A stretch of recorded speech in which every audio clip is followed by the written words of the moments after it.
I'm Avid Dafydd, and today, well, now, roundabouts, we are 2 weeks after the 75th anniversary of the National Health Service.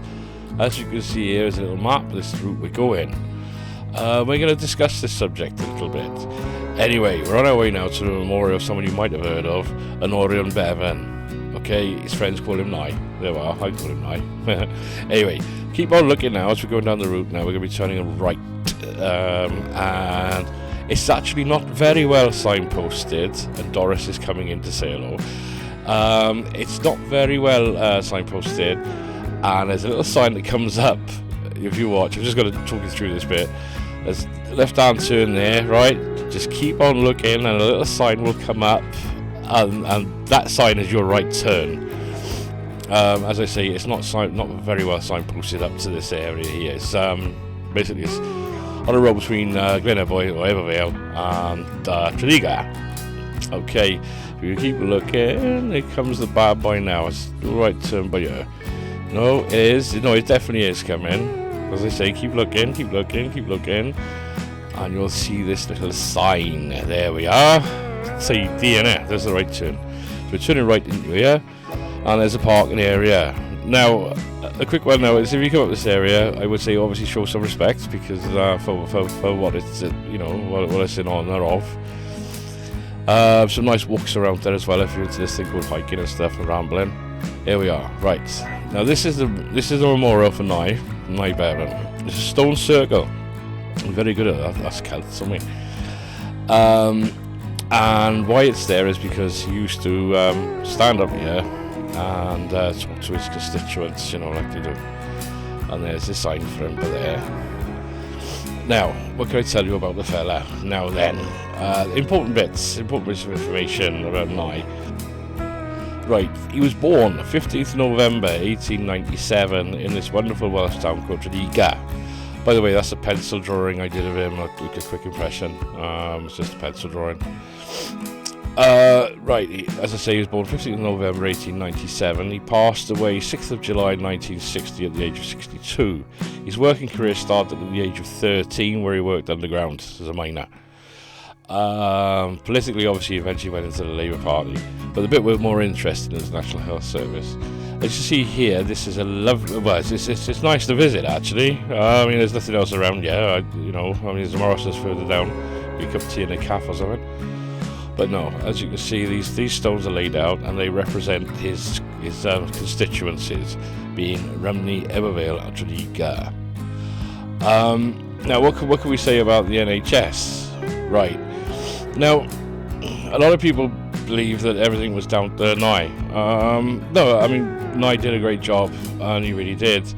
But he was inspired by what was actually happening in Tredegar prior, and that being that the miners, the state of the way people were, no healthcare and everything else, contributed a little bit of money out of their pay, and then built a medical centre. It's the best way to put it, a cottage hospital. And by their donations meant that them and their family could get free medical care. Okay, now that they're taking that on board is really the inspiration. Is that the right word I'm using? Anyway, for should we say the idea of the NHS as we have today, and the fact that with our national insurance contributions, that gives us the healthcare that we got. Now. In that, obviously, Bevan was quite inspired by that, as well as he was inspired by a couple of some doctors and stuff, which I'll talk about shortly. But what he did was he pushed really the Tredegarisation of the whole of the UK, and I can say that because it's like Welsh, isn't it? Right, but that's the basis of your NHS. Now, as in what inspired this to happen, I'll tell you more shortly. Hang on.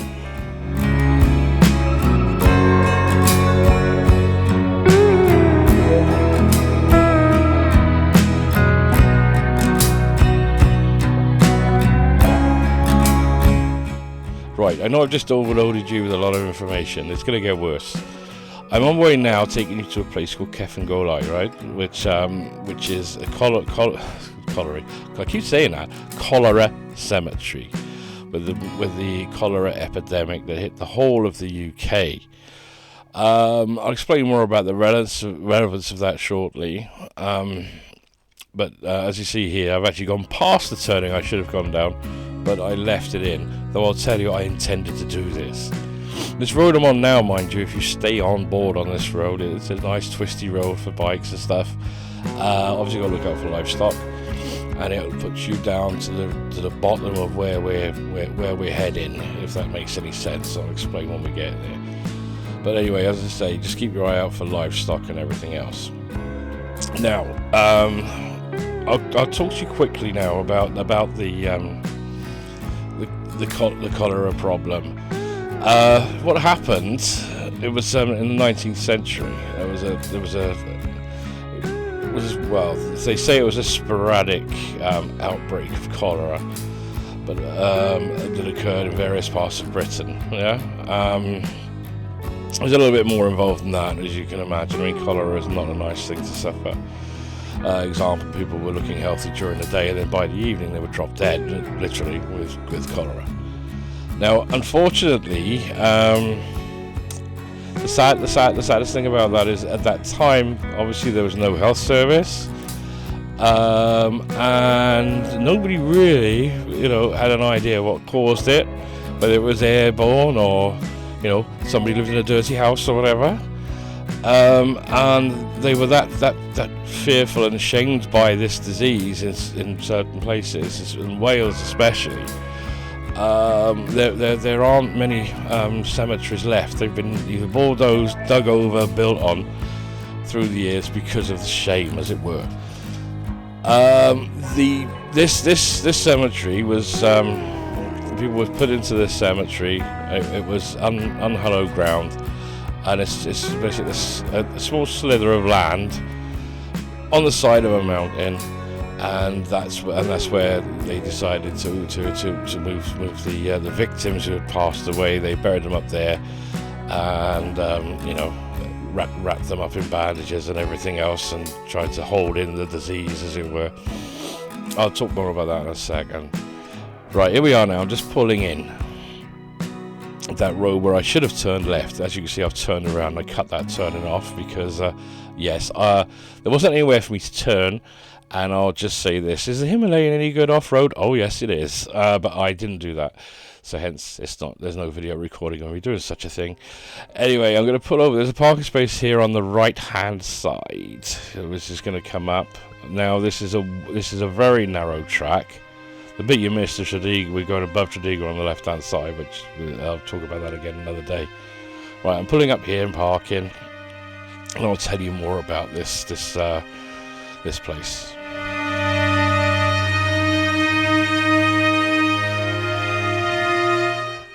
Right, this is Cefn Golau, the Cholera Cemetery.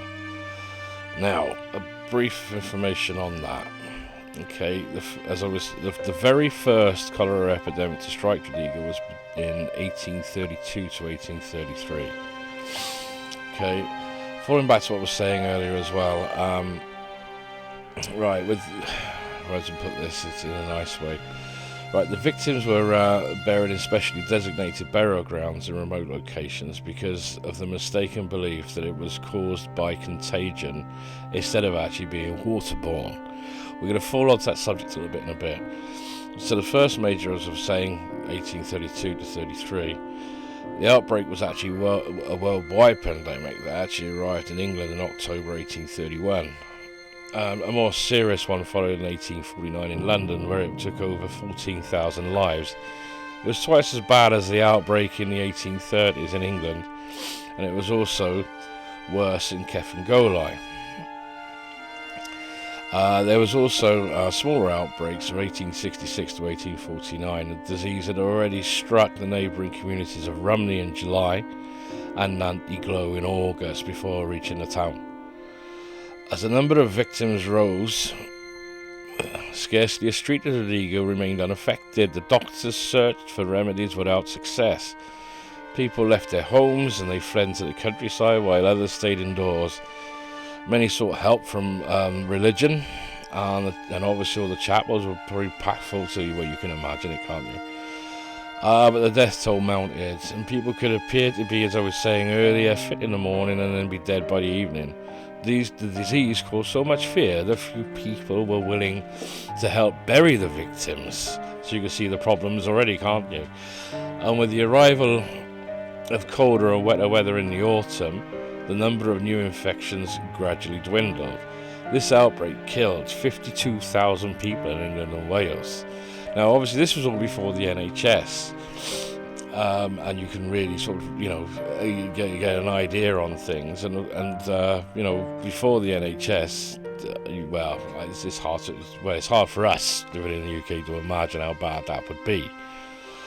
Unfortunately, there are countries around the world that don't have a health service, and hence, you get these terrible epidemics and everything.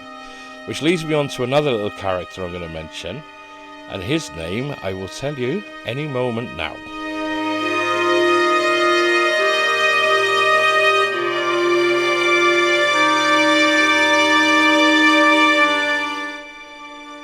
Right, this brings us to another gentleman, a Dr. Benjamin Moore, FRS.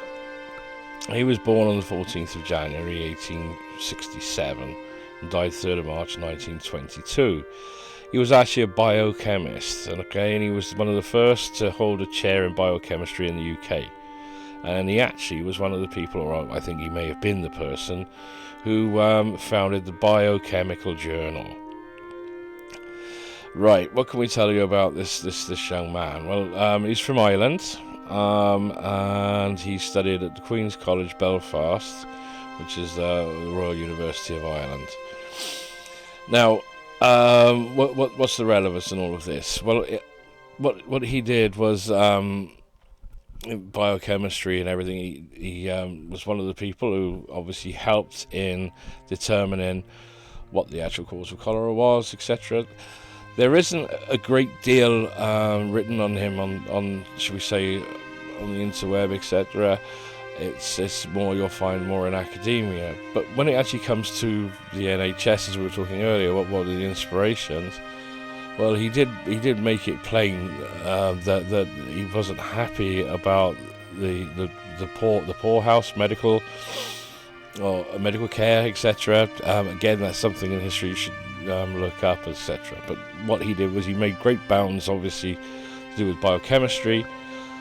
And some of the short papers he'd written and everything else were pushing to try and resolve healthcare within the UK. As I say, he never lived to see the end results of that, unfortunately, because he passed in 1922. But again, he'd spent a lot of time in Liverpool. He worked in the Liverpool area. So again, that's something I'm giving you as a task to sort of investigate further. But as I was trying to say earlier, this isn't down to what Nye did is very important, but it wasn't actually just down to one person. And I say that by not taking away anything that Nye did, but putting any puzzle together, it takes more than one piece.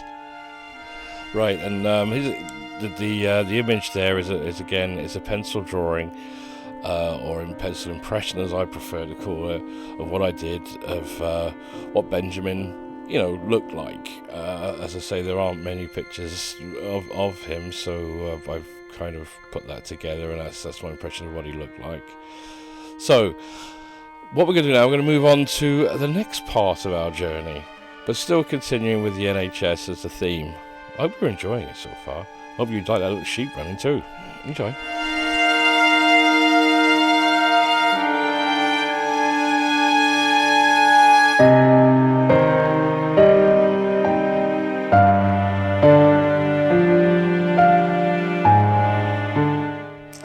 Now we're on to another gentleman who, in my opinion, had a major influence in the creation of the NHS, or Tredegarisation. Right, his name was Dr. Archibald Joseph Cronin. He was born on the 19th of July 1896. He passed on the 6th of January 1981. He's more known as A.J. Cronin, and he was actually a Scottish physician, and obviously then became a novelist. Now, before I go further on, his best known novel is The Citadel, which he wrote in 1937, which I will come back to.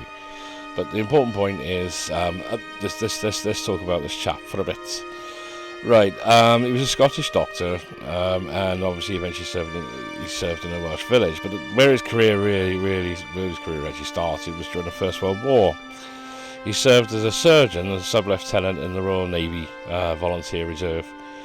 I believe after that, I think he worked at the Lightburn Hospital, and that was up in Glasgow. I believe he even worked in Ireland, or the Republic of Ireland, in Dublin. But then as things moved on, he then came to a little town called Tredegar, a mining town in South Wales. And that was in 1924. He was actually appointed as a medical inspector of mines for Great Britain. He did some great things in Wales, and he really did. And what we can say is that he was inspired by what I was saying earlier, the miners. I suppose we should call it a miners' institute in Tredegar. Really, that's the easier way of putting it. Where they put their funds in together and created, healthcare for the people and the families of the miners in Tredegar. Now, I'm not going to go too deeply on the subject of him in that regard. What I would say is, if you have an opportunity, well, in fact, I'd say you should do this. You should read the book, The Citadel. There's a picture of the cover of said book, first edition. It's inspiring, it's an eye-opener, and to be honest, it's one of those books where you can't help but feel that this was a major inspiration. I would imagine it inspired any politician, including Nye. I think it probably did, really, bearing in mind that Nye's being a Tredegar boy. And what's brought up in Citadel is what was needed, really. Other important things that this gentleman did as well was he did a survey of medical regulations in the collieries, and his reports on the correlation between coal dust inhalation and pulmonary disease were published over the next few years. He drew on his medical experience and research into the occupational hazards of the mining industry for his later novels, obviously The Citadel, set in Wales. He also did another one, The Stars Look Down, and that's set in Northumberland. Again, look this chap up. I would say most definitely the most important book to read there is The Citadel. Just another quick one. There's another great book as well to do with Wales. I'm just going to plug it in here anyway, and that's How Green Is My Valley. Again, read that. It's relevant. And it is extremely relevant to what it was like living here in Wales before the NHS. I can't speak for the rest of obviously England, etc., but it's definitely worth the read.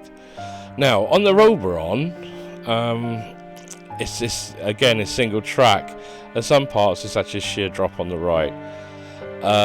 Also, as you can see, the clouds coming in. It's been very bad weather and it's very changeable here. But I'll leave you carry on with this for a second.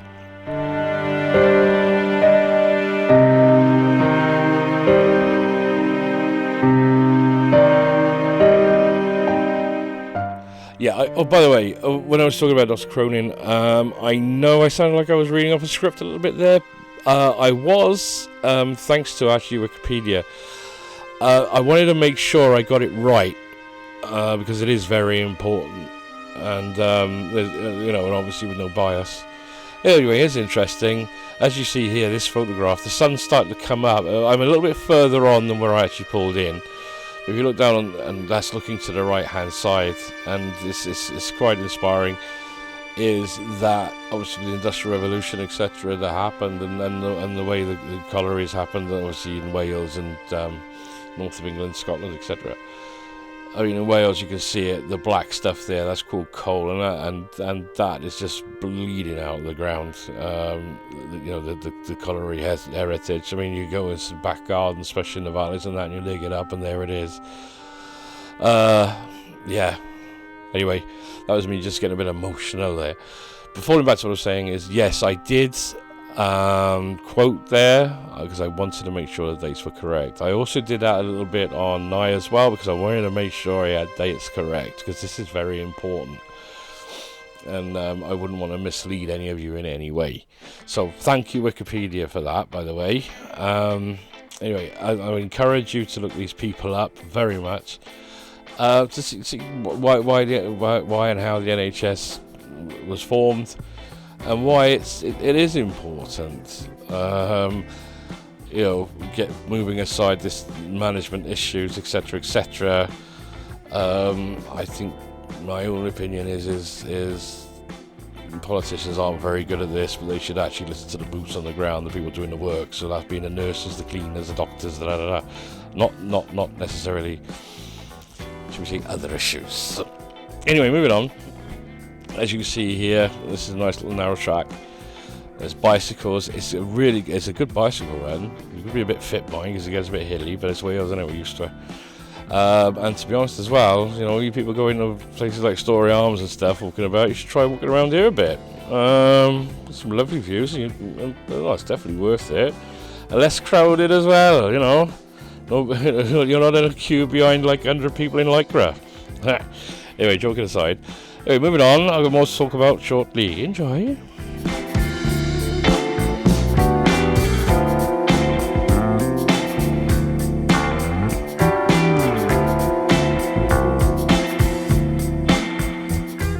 Oh, I forgot to say as well, that was also the drawing. Did you see the drawing? I hope you did. Anyway, that was Dr. Cronin, and again, that was a pencil impression by myself of the gentleman. Hope you liked it. And it's just it's actually just an HB pencil and about 10 pence from Poundland or whatever, and just a piece of A4 paper or whatever it was. Well, actually, it was A3, but that's another story. Anyway, move on.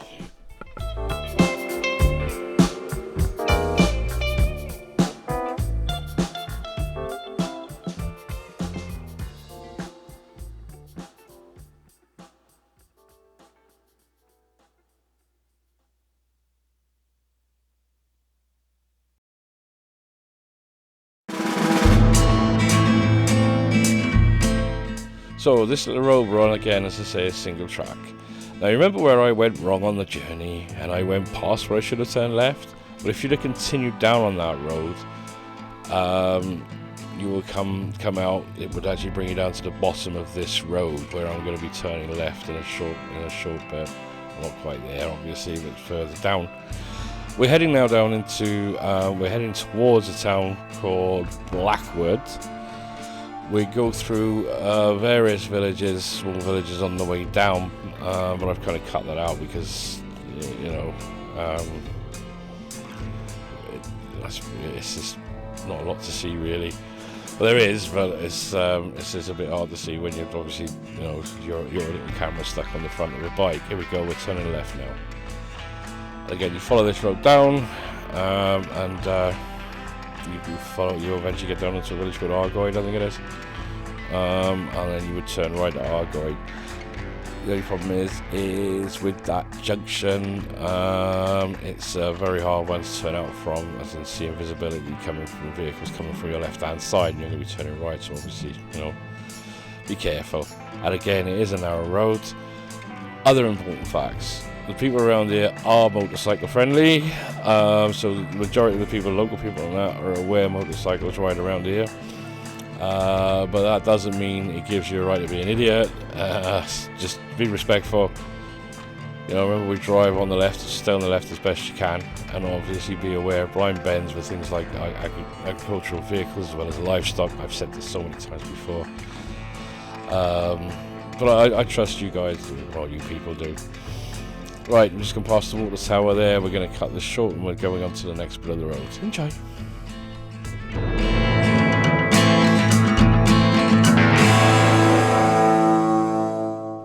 Well, how's that? We've magicked ourselves now to Blackwood. We're going to be coming up to what's called the Charteris Bridge. We'll come up on the left-hand side, which I will do something on if you let me know.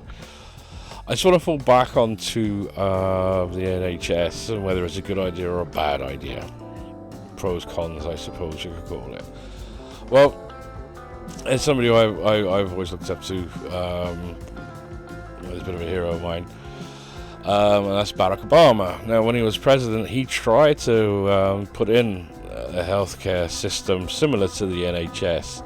You know, I could joke and say it's because he's part Welsh descent, so he was actually trying to Tredegarise North America, which I think would not be a bad idea. But no, I mean, let's be sensible now. Healthcare is important, and he tried. Now, some people will turn around and say that he failed. I don't consider that he failed. I consider that he didn't fail. He tried, and you know, he did a good job. Whether he was a good president or not, I can't comment on that. I'm not American. Some of my family are, but I have no right of comment on that. And to be honest, he saw it and he knew it was a good idea, and he tried to implement it. Now, for whatever reason, it didn't happen as well as what he hoped. But that doesn't mean the man failed. It's just unfortunate. If I'm allowed to give my own opinion on this, when it comes to the NHS, how and why, well, we can look in books and we can see why, yeah, and how.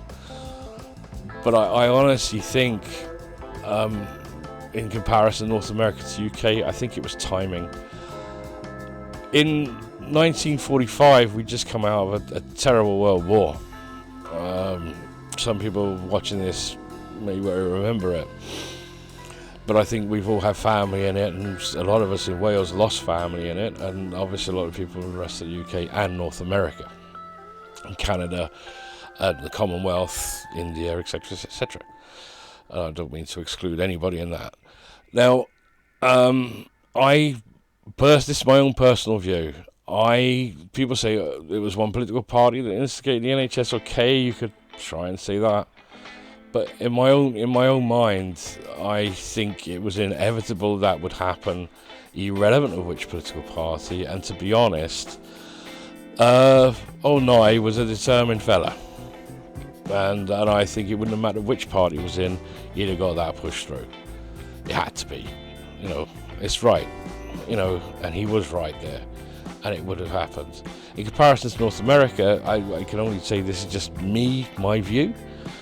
If it was 1945, and the president at the time, I can't remember his name right now, but no doubt everybody will tell me in the comments, implemented that, it would have probably gone through. I think probably 1972, then 72 stroke 70, just between 72 and 75 for the end of Vietnam, not necessarily full of Saigon. Saigon was 75, I think. Again, if it was pushed through then, I think if the president at that time pushed it through, it would have probably gone through. This is just observational. This is no criticism of Obama or any other, you know, American politician. It's just, I just think how it could have gone. So no, Obama didn't fail. It's just one of those things. Anyway, as I say, no right to comment if he was any good as a president, because I'm not American, but I respect the guy, I really do. Anyway, I hope this has helped. I hope it may encourage you to, you know, when someone's about the NHS, you might go, oh, Avid did this video, right? Or you'll perhaps read up on some of these characters, because they're all important, and they're not the only. They're not the only individuals who are involved in this or inspired this. There were many others. As I say, boots on the ground, you know. But as I say, this is just to encourage you to perhaps, you know, investigate it further. I hope you enjoyed this. I hope you enjoyed my drawings, as it were. I hope you enjoyed my last impression of President Obama. And yeah, you know, I hope you enjoyed it. And what can I say? You know, it's a bit more interesting and a bit different. And if obviously you like it, please subscribe. If you enjoyed it, please give me a thumbs up. And, you know, any other suggestions? I mean, obviously, I would look to do other short, I don't know, what would you call these? Documentaries, I suppose. I'll gladly do them. But obviously, you know, I need you to subscribe and say you want them. Because obviously, like, it's a bit more exciting than, being a camera sitting in a car or on the front of a motorbike, isn't it, I suppose? Anyway, listen, I hope you enjoyed it. Look, be nice to each other. Go up to someone and make them smile, okay? But only do that by doing something nice, not anything illegal, or etc., etc., etc. Anyway, listen, right, enjoy yourselves. Hope you enjoyed. Bye-bye.